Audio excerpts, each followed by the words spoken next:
You ever see the market get a bad case of whiplash? One day it's pure euphoria, the next, it's a full-on panic. Well, that is exactly what just happened, and today we're going to play detective and figure out precisely why. I mean, just look at this. Yesterday, the market was on fire, soaring on what looked like great news. The Dow jumped an incredible 600 points. But today, that optimism has completely evaporated, leaving pretty much everyone scratching their heads and wondering, what on earth did we miss? So yeah, what happened? How do we go from greed to fear in less than 24 hours? To understand this sudden reversal, we've got to follow the clues the market left behind for us. Okay, our first clue is actually hiding in plain sight. It's the very news that sparked yesterday's huge rally, those Iran peace negotiations. It turns out the real story was, well, it was a lot messier than it first looked.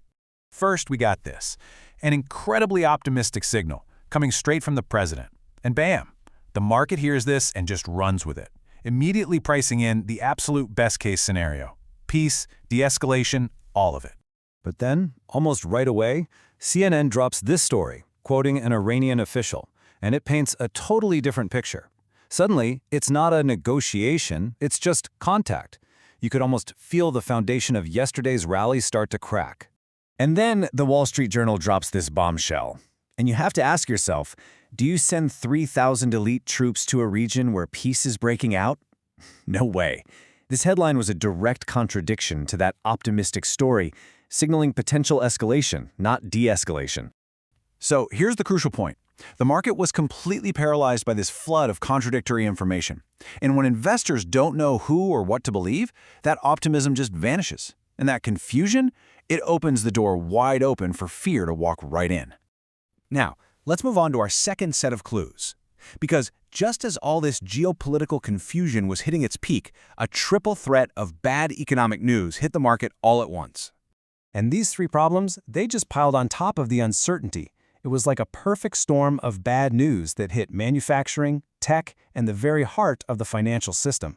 First up, the PMI, which is basically a report card for the economy. It fell to an 11-month low. And this wasn't just a simple slowdown. No, this was slowing demand combined with rising prices. That is the classic and most feared recipe for stagflation. At the exact same time, the tech world gets rocked by fears of a SaaS apocalypse. Rumors that Amazon's AWS is building an AI that can make a lot of software companies obsolete. And to top it all off, we start seeing stress fractures in the private credit market. That's a really bad sign for the financial plumbing of the whole system. So what does this all mean? All these clues, this confusion, the bad economic data? Well, the answer is shown perfectly by the market's own heart rate monitor. Right. We're talking about the VIX index, what everyone calls the fear gauge. It's super simple. When the VIX is low, investors are feeling calm and confident. When it's high, they're terrified. It really is the single best way to measure investor anxiety. Now check this out, because this is where it gets really interesting. A VIX under 20 is pretty much business as usual. But today, it hit 2694. We are deep in the risk-off zone. That's the level where fear takes over and becomes the main thing driving decisions. It's sell first, ask questions later.